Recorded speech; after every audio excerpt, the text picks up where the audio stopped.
T-Dog, J-Boy, and me, I'm Lugs. Our pride and joy is pumping our mugs. Be careful, kids, it could get rough. We're flipping our lids on sports and other stuff.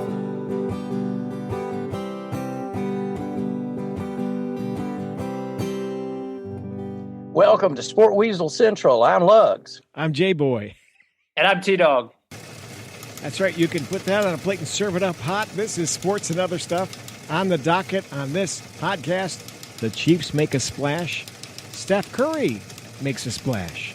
The NFL draft is just moments away, and the Kentucky women are NCAA Volleyball Champs. But first, the Kansas City Chiefs made a splash to protect Patrick Mahomes' blind side, acquiring Pro Bowl left tackle Orlando Brown. From the Ravens, now joining us on the Rudy's Furniture Mart hotline is our main man in the field. Not sure where he is today. Here's Lugs. Lugs. Coming to you from an industrial park in Chechnya. You know, I'm looking at a weightlifter over here. Anyway, yes, you're talking about Orlando Brown. I think it's a good move for everyone concerned. Mahomes gets a left tackle that can protect him, and Orlando gets to move to a team that probably will be in the Super Bowl again. So good luck to all concerned. I think it's good for Orlando and for the Chiefs. T-Dog, I know you're excited about this. Yes. I mean, if you're going back to the Super Bowl, I mean, there were other issues, but obviously the primary issue was just because Eric Fisher was out with an Achilles injury and Mitchell Schwartz, the other tackle, was out with a back injury. Just Pat Mahomes was in constant duress the whole time because of that front seven by the Bucs. So to get Orlando Brown, I mean, I gave up a first-round pick, the third-round pick, and a fourth-round pick this year, and a fifth-round pick next year. But with how well Orlando Brown played, he was the right tackle for Ravens, but then Ronnie Stanley got injured, and he played left tackle for 11 games last year. He allowed no sacks, no QB hits, and 700 snaps at that position.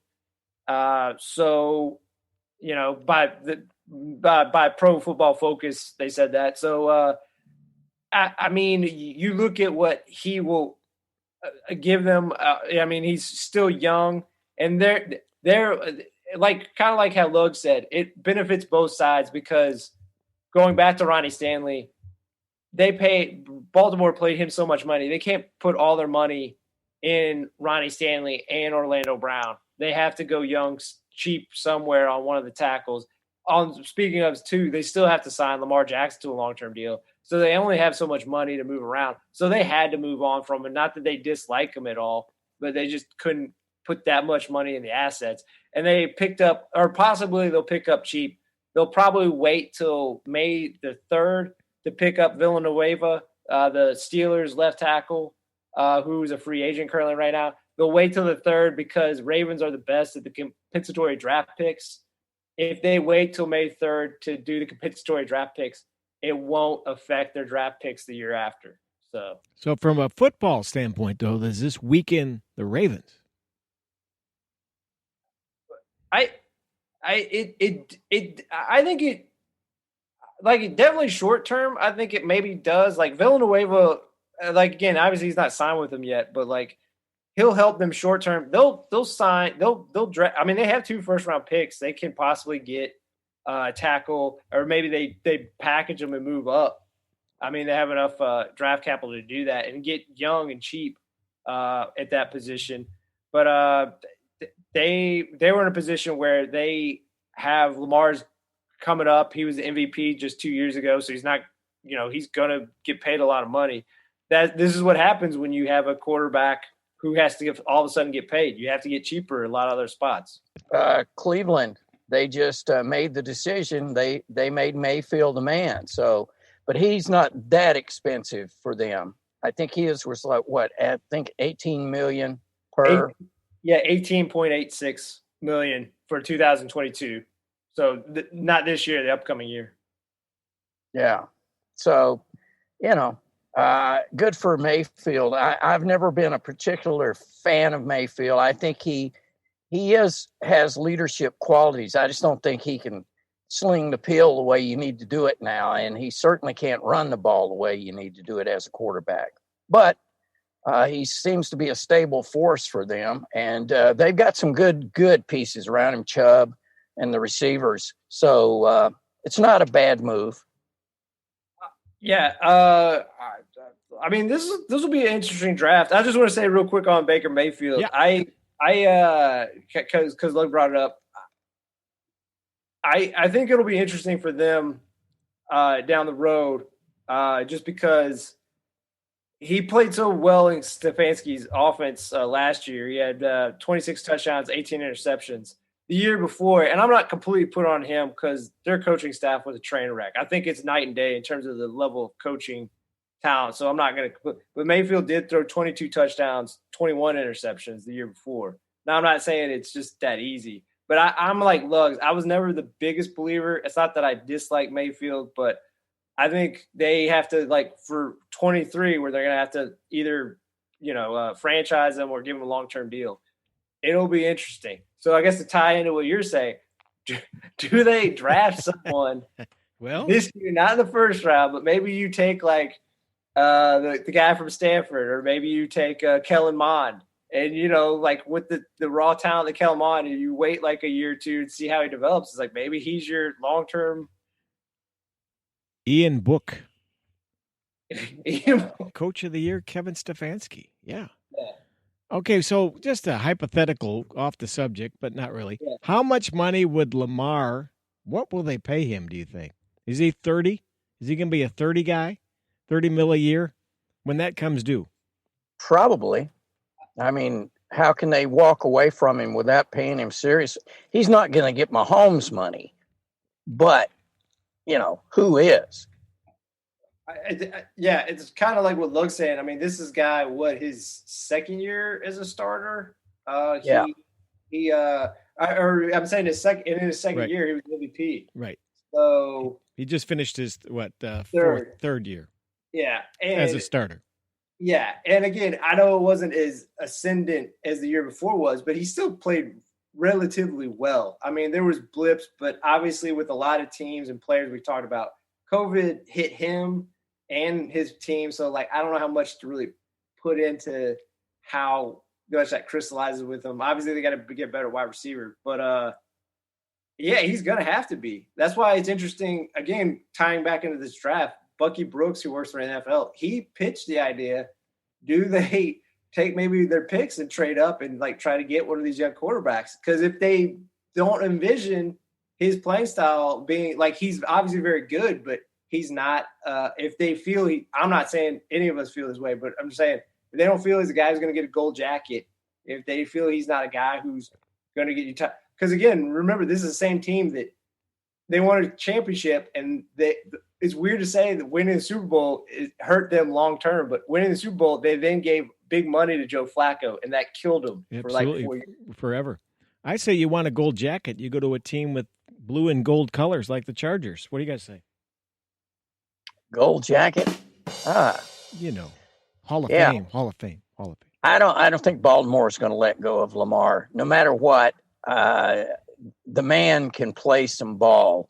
Last year, what you got to look at is that offensive line wasn't up to par. I mean, they had so many COVID-related outages, and we've seen it with players. I mean, Cam Newton was the one who just sort of fell off the surface after his COVID bout. Mm-hmm. So I think you got to give them this year and let's see. But they're not going to walk away. They're just not going to walk away from him. He puts people in the seats. Yep. He means too much to Baltimore, the city, I think, now, too. Yeah.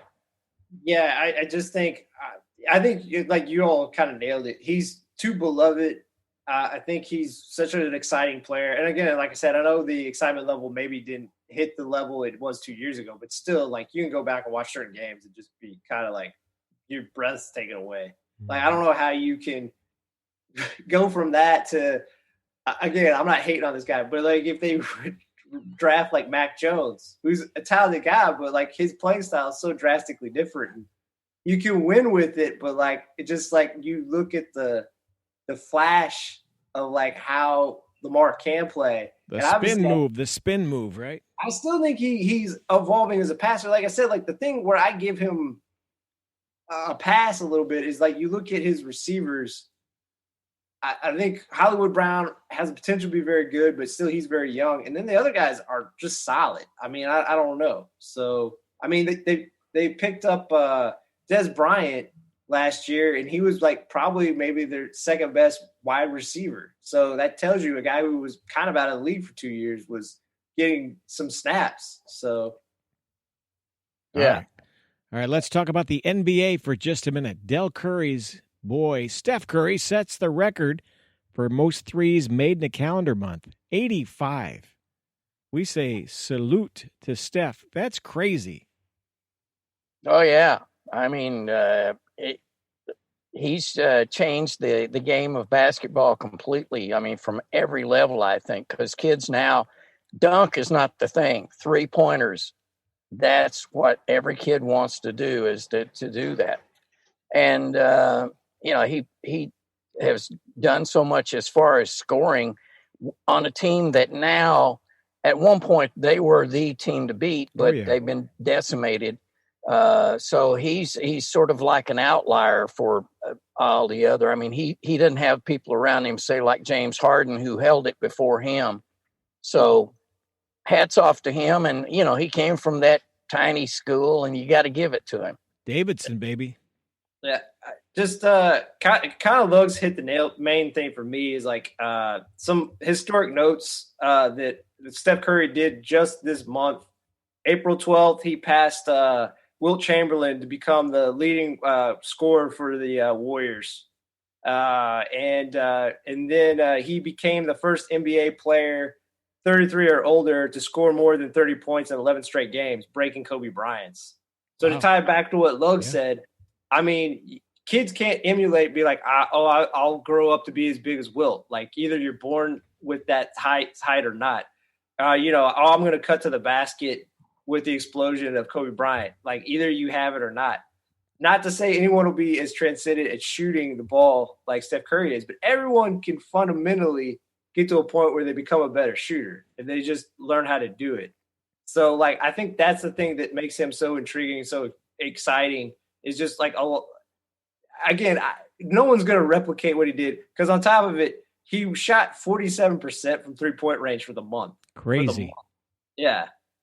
But not to say anyone's going to reach it, but like people, again, it's one of those things like anyone could be like, oh, I could go outside and shoot. And like, you could maybe get better, maybe incrementally. You're not going to hit that high, but like no one's going to be like, oh, I'm just going to cut to the basket like Kobe's. Like either you have it, born with it, or you don't have it. Well, I mean, Lugs, in your day, man, that three that set shot you had, that was lighting it up, wasn't it? That was a double-hander. We didn't have the 3-point at that point. The 2.5. That was about it. That was close you get. You had to do it the old-fashioned way. If you got smacked in the face while doing that double-hand set shot. Lugs was a master of the grandma style. Putting it between the knees. Hey, Rick Barry. Yeah. The Rick Barry School of Broadcasting. Yeah. The craziest is if you ever saw him do the pump fake with it. It's crazy. Like he double clutch right up to his sternum, and people are like, oh, he's going to shoot, and they jump up, and the old sternum shot. That's it. Yeah, the sternum. That was it. Yeah. Oh my God. I think we're all on Sterno here. Oh boy. All right, let's talk about something else here. The UK women? Yeah, the 2-seed Kentucky Wildcats defeated the 4-seed Texas Longhorns to capture their first ever NCAA volleyball crown. I love this quote from the Texas coach. Their better was better than ours tonight. So we say congrats to UK. Let's get out some champagne on this one. What do you say? Well, they had UK had some really, really fine players. They had Stumler was All-American. I mean, they just had the right players.